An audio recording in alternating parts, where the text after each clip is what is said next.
Hello guys, Konstantin here, and I prepared a nice completely free Marmoset scene for you to render out your sculpts. The download link is in description, or just head to my ArtStation page. In this video we'll see how to prepare and set up your zebra sculpts to achieve result like this. Let's go.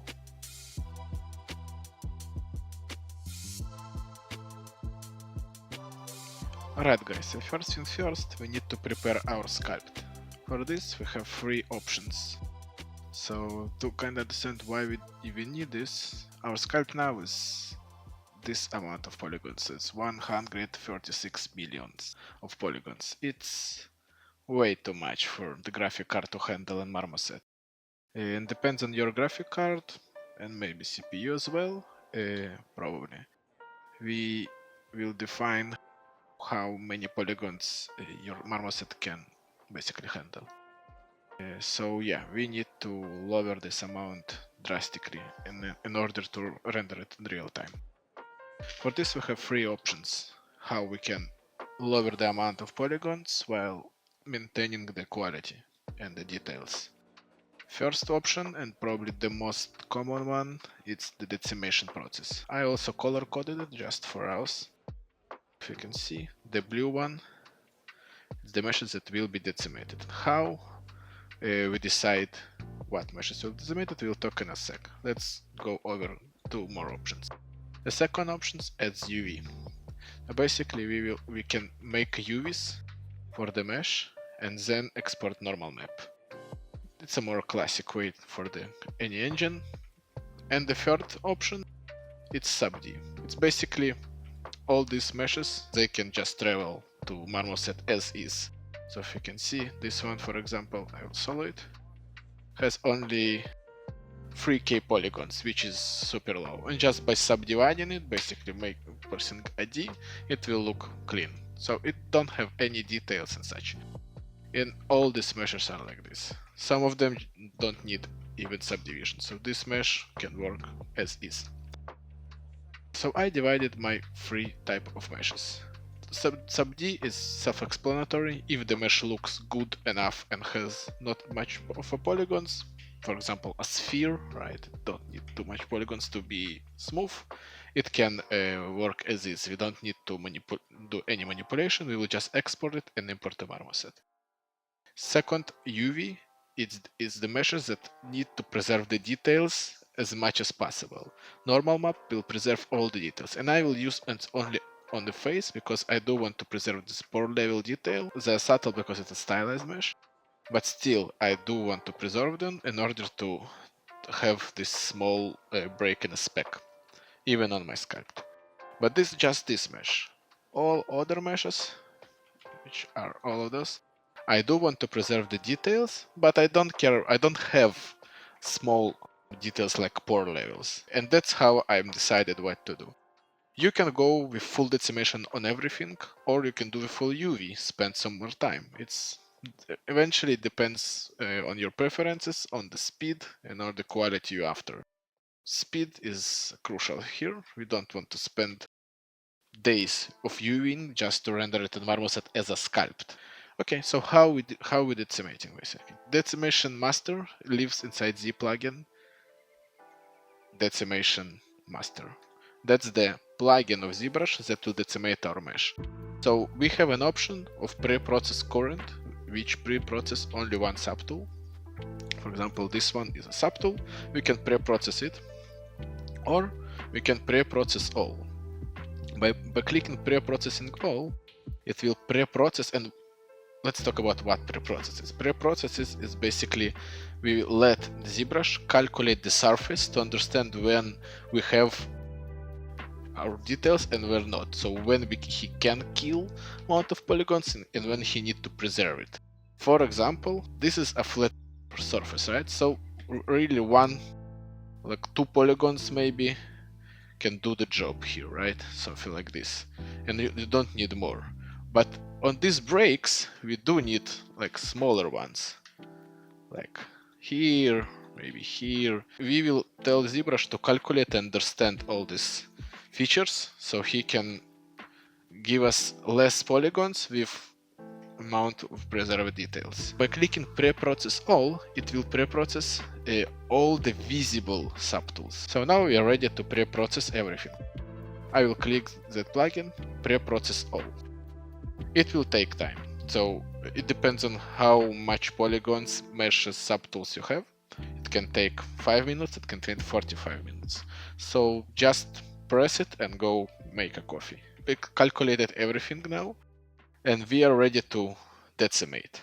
It still has all this amount of polygons. In order to decimate it, we need to go again to that plugin and decimate all. But before we're doing it, we need to decide how much of decimation we want. So that depends how high your meshes are, how low you need to go in order to your marmoset work, basically with your graphic card. I will decimate it to 10%. So 10% of polygons, if we are talking now about 146 millions, it will be around 14 million polygons, right? My marmoset will eat this, it will work fine. Some, again, depends on your PC, maybe you want to go lower, test it. I mean, you need to test it out once or twice and you'll realize what's the best work for your marmoset. And I will click decimate all, and it again will take time. So this one before, and this subtool, it's after. I have 15 million polygons after everything is calculated, and we can analyze mesh. So just so you can see the difference. For example, on this mesh. This has almost 2 million polygons. So this is how it looks. Let's go to check some details. So for example, let's focus on these details. Now the mesh is 2 millions. After the decimation, 183,000. As you can see, you don't see any difference. So yeah, everything is now decimated. We can now talk about the UV. So for this, let's for a second disable the decimation and the sub-D, and we'll leave just with the face. So in order to export normal map, we need to create a UV. Automatically we will do the job, so we'll do it in ZBrush. For this, first, I want to polygroup my mesh to show the plugin where I want my seams to be. So this is how I cut my mesh. Let's disable a line for a sec. A really fast one cut using the lasso masking, even not selecting the poly loops. I don't care for this stage. When this is done, I can go to that plugin, UV Master, enable the polygroups option, and hit unwrap. Let's wait. It will take a second or two, depends on the density of your mesh. The UV is done. Let's check them out. We'll go to UV map here, and we have a button morph UV. But first, your bump will probably be on the 50s. Take it to 0. Here is our UVs. Not fancy, this will fit us. So let's morph it again. Now we will go to a higher subdiv. Disabled polygrouping, go to that plugin, and now we will use multi-map exporter plugin to export our normal maps. Enable the normal map option to check a size on 4K, I think. It will do the job, and hit the export, create all maps, and that's basically it. Third group is the sub-D, which we don't need to do basically nothing here. All these meshes will be exported as is. So we are ready to export. Let's export option by option. So we'll have basically 3 FBXs. One FBX named sub-D, second FBX UV, and third decimation. So in order to export it one by one, let's for a second disable the UV and decimation. So the visible one will be just sub-D. I'll go to that plugin. Now we'll use the FBX export import plugin. I will open it. I will check visible only. That's to export just the sub-D option, and hit export. And this is it. We are ready to jump to Marmoset and start setting up our mesh. Alright, so we're inside Marmoset here, and let's go and see how the scene built. So first things first, you will see this cube, this white large cube. This is your bounding box. So the idea is to put your character inside to make the most of the lighting setup. So I just show it. Firstly, have a character that live inside. Again, you just put it and delete the cube. like in Blender, no need. Now you'll have your character here, so just let's go. This is some, you will see something like this. Okay, so let's go over the scene and see how it's set up. So first things first, let's go to so-called outliner here, right? So we'll have render with some. This scene is using ray tracing. If you don't want to use it, you will probably end up redoing the lighting, saturation, and hue of materials and such. So please do use this ray tracing with this scene, right?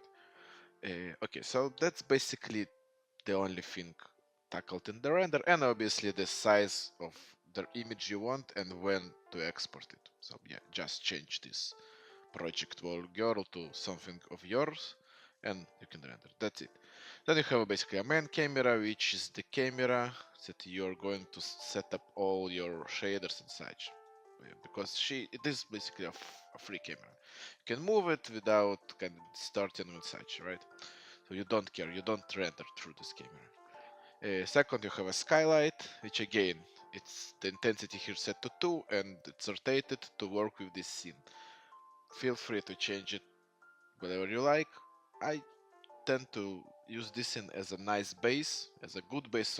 Sometimes I use it as is, but you can obviously modify it. So this is the sky. Then you have two cameras, so you can access them here to main camera. You have camera long, which again, if your character will live inside the bounding box, this is something you'll see, plus minus, you can kind of adjust it slightly. And the second is close-up camera. So both of them, close-up camera can be kind of rotated. It will probably be like this, yeah, I will set it up. Both of the cameras set up the same, and we will talk about in a second. So how they are set up. So let's jump to a long camera here and see what's used. So first and first, it used tone mapping aces. Exposure slightly rotated to 1 and 1, not too much. Contrast slightly decontrasted. Saturation slightly higher.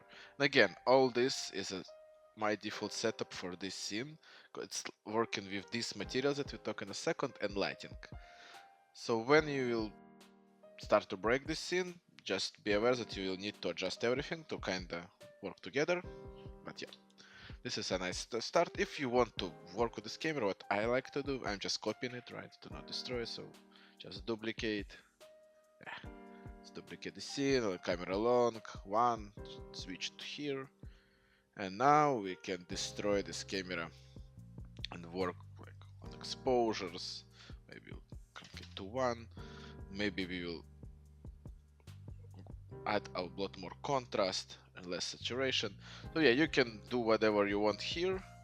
Kind of work with this and then you realize it's just not as good, right? Kind of kill it and you will have your old camera set up. So yeah, kind of a good way to work with it. Then we have basically a turnable that put your sculpt here, right? So put all your files or your meshes inside this turnable and then while you'll scroll your timeline, it will rotate. Already set up with lighting, everything working nicely. This is basically a turnable, classic. I have a ramp, basic geo to kind of block the light and add some nice backdrop here. And we have a lights, yeah, let's change it.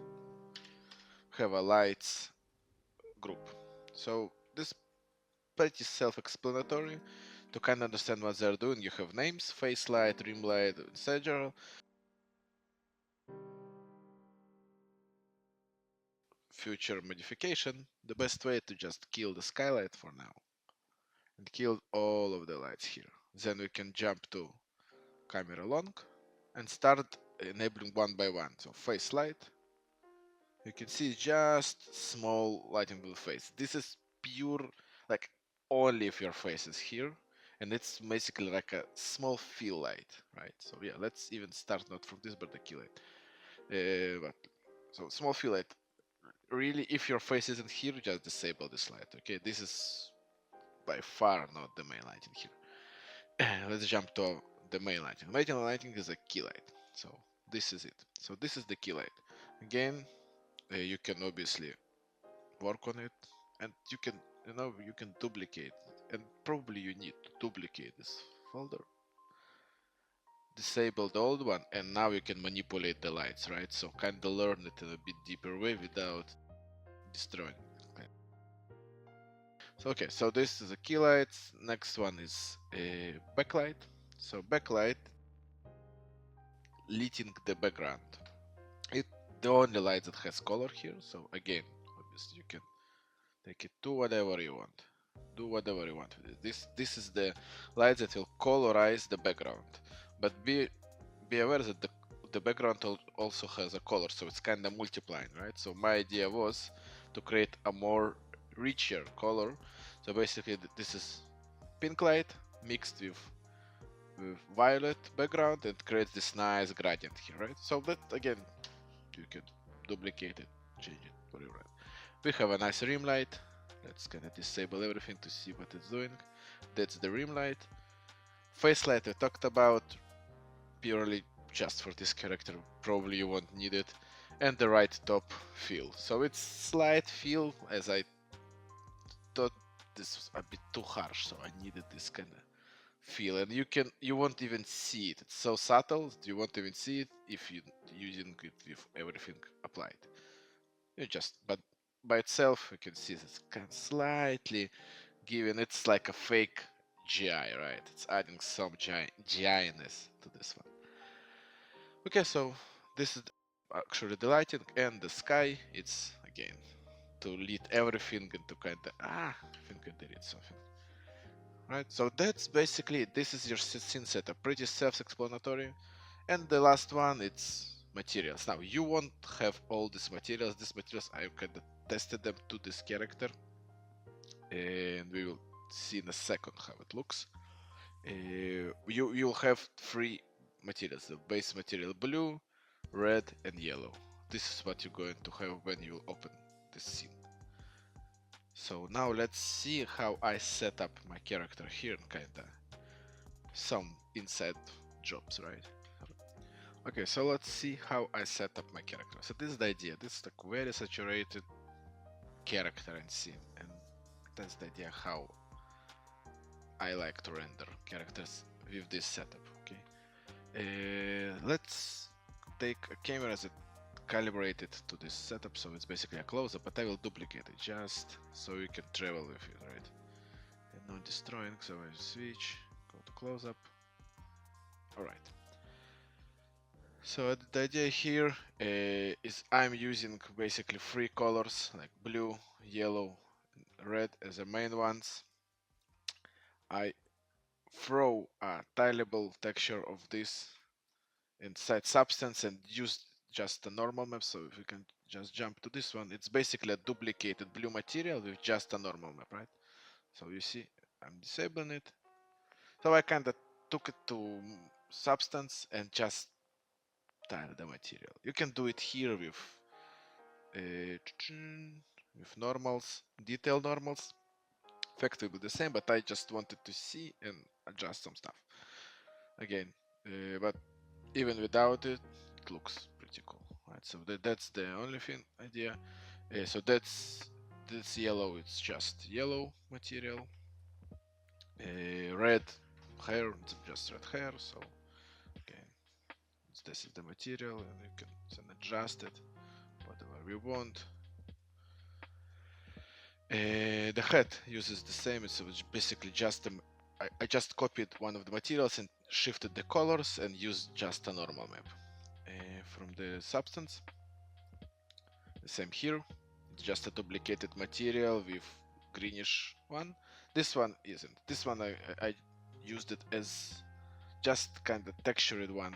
So this part, actually you can see, it's lived by itself and has its own material. So a bit more fancy, right? But not too much.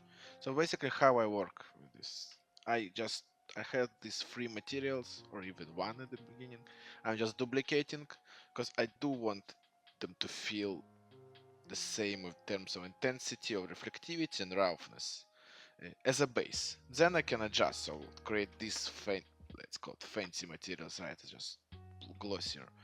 And then I'm just dragging them and adding a normal map or shifting the color. So for example, I want to create this like a violet, so I will do duplicate this one, name it, and yeah, don't be like me, name your materials. I will name it purple, right? I will shift only the hue to something purplish and just drag it here. Boom, this is purple now. And now I can work again on the hue saturation of this one and kind of look for what I want. Maybe purple was a bad idea here because the background is purple. That's the overall idea of everything here. Same here, I'm using the same yellow. If I want to, for example, give a yellow to these buttons, I'm just dragging. Boom, done. In fact, looks cool, but it's fighting with my fingernails, so design-wise, not as nice. That's basically it. So this scene will let you render characters of this nature. Okay, I just need to talk about the eyes and we will end up here. So my eyes, for this eyes, I'm using the flip normals eyes. You can purchase them on the website. They're not pricey, coming with nice textures. And what I did, I just repaint some textures and I added a emissive map here. So that's the reason they're slightly more vibrant. Maybe I even don't need it, but I kind of like it. And I like the kind of glowing there slightly, right? Or maybe not, who knows. But I can just control the colors here, maybe create a greenish, yeah, okay, green is even better. Done, shipped. So that's the idea. So again, only this material, the eye material is flip normals ones, as is. Just find, purchase it, like taking the mesh, taking the material, done, rendering. Using the VDC, it will work just great.